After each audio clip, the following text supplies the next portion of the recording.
या तो मैं 35 साल से पहले एक मिलियनेयर बनूंगा या फिर मैं एक ऊंची बिल्डिंग से छलांग मार दूंगा। ऐसा ही कहा था वॉरेन बफेट ने जब वो बहुत छोटे थे। दोस्तों, आज इस वीडियो में हम देखेंगे कि दुनिया के सबसे अमीर इन्वेस्टर ने पैसे कैसे कमाए, कैसे उन्होंने $0 को 32 साल की उम्र में $1 मिलियन बना दिया और 1 मिलियन को $85 बिलियन बना दिया। तो आइए स्टार्ट करते हैं। वॉरेन बफेट 30 अगस्त 1930 में अमेरिका ओमाहा में पैदा हुए थे। वॉरेन बफेट के डैड हार्वर्ड बफेट एक स्टॉक ब्रोकर थे जो कि एक पॉलिटिशियन भी रहे हैं, जबकि उनकी मदर एक हाउसवाइफ थी। 1930 में अमेरिकन क्राइसिस चल रहे थे। इससे पहले कि वॉरेन बफेट 1 साल के होते, उनकी फैमिली ने अपनी सारी बैंक सेविंग्स खो दी, क्योंकि जिस बैंक में वॉरेन की फैमिली की सेविंग्स थी वो बंद हो गया। वॉरेन ने बचपन में ही अपने माँ बाप गरीबी में जीते हुए देखे हैं। उनकी माँ कई बार अपना एक टाइम का खाना स्किप कर देती थी ताकि वॉरेन के डैड खाना खा सके, क्योंकि वो पूरा दिन काम करके थक जाते थे। और ये सब गरीबी देखकर ही वॉरेन ने बोला था, या तो मैं 35 साल से पहले एक मिलियनेयर बनूंगा या फिर मैं ओमाहा की सबसे ऊंची बिल्डिंग से छलांग मार के अपनी जान दे दूंगा।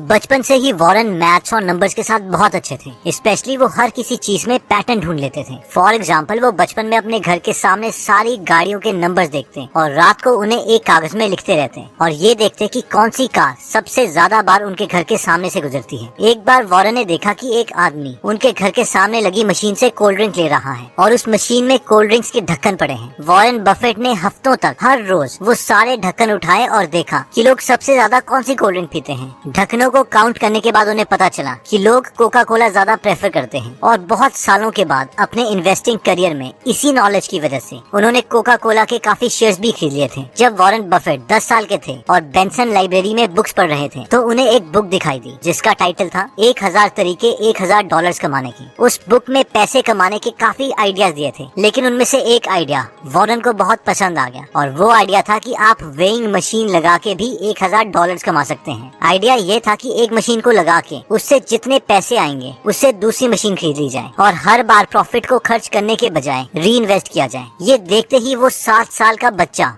वॉरेन बफेट कैलकुलेशन करने लग गए कि एक वेइंग मशीन उन्हें कितने की पड़ेगी और उसके प्रॉफिट से उन्हें कितना टाइम लगेगा दूसरी वेइंग मशीन खरीदने में। इवन कि वो ये तक कैलकुलेट करने लग गए कि अगर दुनिया का हर इंसान उनकी वेइंग मशीन यूज करता है तो वो कितने पैसे कमा सकते हैं। वॉरेन बफेट ने बचपन से ही काफी चीजें बेचना स्टार्ट कर दिया था, जैसे कि उन्होंने कोका कोला बेची, च्युइंगम्स बेची, मैगजीन्स बेची, इवन सुबह 4 बजे उठकर लोगों को न्यूज़पेपर्स भी दिए। उन्हें बचपन से ही पैसे बनाने की गेम में मजा आने लगा था। बफेट कहते हैं कि पैसे कमाने में फ्रीडम थी, एंजॉयमेंट थी और मैं खुद का बॉस बन सकता था। वॉरेन बफेट को बचपन से ही कंपाउंडिंग के कॉन्सेप्ट से प्यार हो गया था, क्योंकि उन्होंने बचपन में एक राजा की स्टोरी सुनी थी जो कि कुछ इस तरीके से थी। एक बार राजा के पास एक पुजारी आता है और वो राजा से दान मांगता है। वो घमंडी राजा बोलता है कि तुम जितना चाहोगे हम तुम्हें उतना दान देंगे, मांगो क्या मांगते हो। इस पर वो पुजारी ने कहा कि चेस में 64 खाने होते हैं, मुझे तुम पहले खाने में एक चावल का दाना दे दो, फिर अगले बॉक्स में उसे डबल कर दो यानी 2 चावल के दाने, उसके बाद नेक्स्ट बॉक्स में उसे दोबारा डबल कर दो यानी 8 चावल के दाने,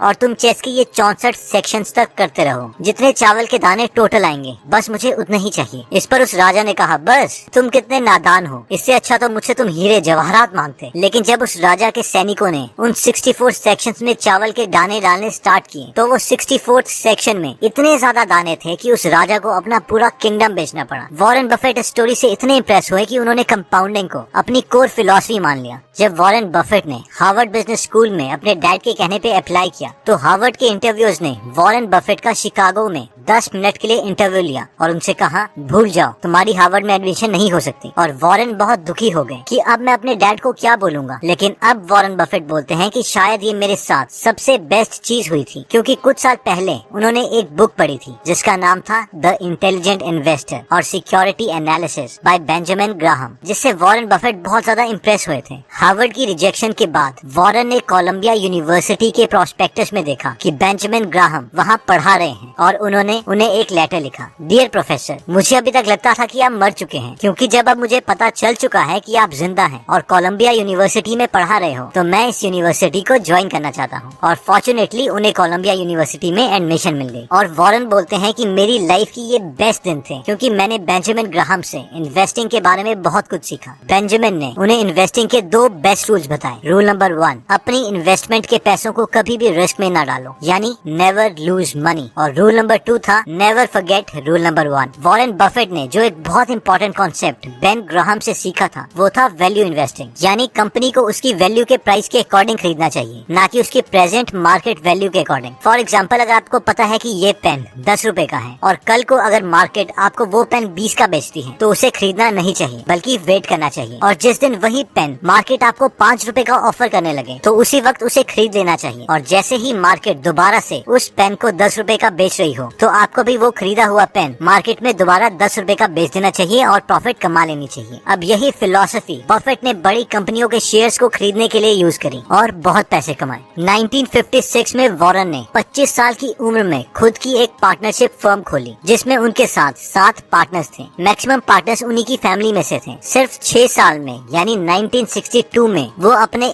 $1,05,000 को अपनी पार्टनरशिप फर्म की मदद से $7 मिलियन में कन्वर्ट कर चुके थे, जिसमें से $1 मिलियन बफेट के थे। यानी सिर्फ 32 साल की उम्र में ही वो एक मिलियनर बन चुके थे। और फॉर्चुनेटली उन्हें एक ऊंची बिल्डिंग से कूदना नहीं पड़ा, जैसे कि उन्होंने बचपन में प्रॉमिस किया था। मार्केट में शेयर्स का प्राइस बढ़ रहा था और सस्ते शेयर्स खरीदना मुश्किल हो रहा था, इसलिए बफेट ने कुछ सालों में अपनी पार्टनरशिप फर्म बंद कर दी। वॉरेन को पब्लिक स्पीकिंग से बहुत डर लगता था। वो कहते हैं कि उस वक्त अगर मैं स्टेज में चला जाऊं तो मुझे लगता था कि मैं वॉमिट कर दूंगा। फिर उन्होंने न्यूज़पेपर में डेल कार्नेगी का एक पब्लिक स्पीकिंग कोर्स देखा और उन्होंने वो कोर्स ज्वाइन कर लिया। वॉरेन बफेट के अकॉर्डिंग इससे उनको आगे की प्रोफेशनल लाइफ में एक बहुत बड़ा जंप मिला। वॉरेन बफेट कहते हैं कि इस कोर्स से उन्हें इतना कॉन्फिडेंस भी आ गया था कि उन्होंने उस वक्त अपनी गर्लफ्रेंड सुजैन को शादी के लिए प्रपोज कर दिया और उनसे शादी कर ली। इसके बाद बफेट की लाइफ में एंट्री हुई उनके एक क्लोज पार्टनर चार्ल्स मंगर की। चार्ल्स मंगर से मिलने से पहले वॉरेन की इन्वेस्टमेंट फिलॉसफी ये थी कि ऐसी कंपनी खरीदो जिसकी एक्चुअल वैल्यू तो ज्यादा हो लेकिन बैड मैनेजमेंट की वजह से वो अभी सस्ते में मिल रही हो, और जब बाद में उस कंपनी की वैल्यू बढ़ जाए उस वक्त उसके मार्केट शेयर्स बेच दो और प्रॉफिट कमा लो। लेकिन चार्ल्स मंगर से मिलने के बाद बफेट की ये इन्वेस्टमेंट स्ट्रेटेजी बन गई कि ऐसी कंपनीज खरीदो जो क्वालिटीज कंपनी हो और जिन्हें बाद में बेचने की जरूरत ही न पड़े, क्योंकि उस कंपनी की वैल्यू खुद ही कंपाउंड होके बाद में बढ़ जाएगी और हमें वो कंपनी प्रॉफिट कमा के देगी। और इसी फिलॉसफी की वजह से बफेट ने Coca Cola, American express, Gillette जैसी कंपनीज के शेयर खरीदे और बहुत प्रॉफिट कमाया। इससे कुछ साल पहले बफेट ने एक कंपनी के काफी शेयर्स खरीद लिए थे जिसका नाम था बर्कशायर हैथवे, जो कि एक टेक्सटाइल कंपनी थी। जब बफेट इस कंपनी के काफी शेयर्स खरीद चुके थे उस वक्त इस कंपनी का पूरा कंट्रोल बफेट के हाथ में आ गया और वो बर्कशायर हैथवे के चेयरमैन बन गए। बफेट ने बर्कशायर के यूजलेस एसेट्स बेचना स्टार्ट कर दिया और फाइनली टेक्सटाइल का काम बंद करके उसे एक इन्वेस्टिंग फर्म बना दिया जिससे उन्होंने बहुत ही पैसे कमाए। आज भी वॉरेन बफेट का मैक्सिमम पैसा बर्कशायर हैथवे में ही है। दोस्तों, वॉरेन बफेट ने एक सिंपल आइडिया लिया, कंपाउंडिंग, और उससे अपनी पूरी लाइफ फॉलो किया। और आज 2019 में वॉरेन बफेट की नेट वर्थ $85 बिलियन के करीब है। और ये वही लड़का है जिसकी माँ को कम पैसों की वजह से अपने एक वक्त का खाना स्किप करना पड़ता था। क्या आप जानते हैं कि वॉरेन बफेट और बिल गेट्स आज बेस्ट फ्रेंड्स हैं? जी हाँ, और इस कहानी की शुरुआत कुछ इस तरीके से हुई थी। एक बार बिल गेट्स की मदर मैरी बिल गेट्स को बहुत कन्विंस कर रही थी कि वो हुड कैनाल में फैमिली मीटिंग के लिए आए और वहाँ पर वॉरेन बफेट से मिले। लेकिन बिल गेट्स बहुत रेजिस्ट कर रहे थे क्योंकि वो वॉरेन बफेट से मिलना नहीं चाहते थे, क्योंकि बिल गेट्स सोचते थे कि वॉरेन बफेट बस एक ऐसा आदमी है जो सिर्फ स्टॉक्स को खरीदता है और बेचता रहता है, और उन्हें नहीं लगता था कि उनसे मिलके उन्हें कोई एक्चुअल में फायदा होगा। लेकिन फाइनली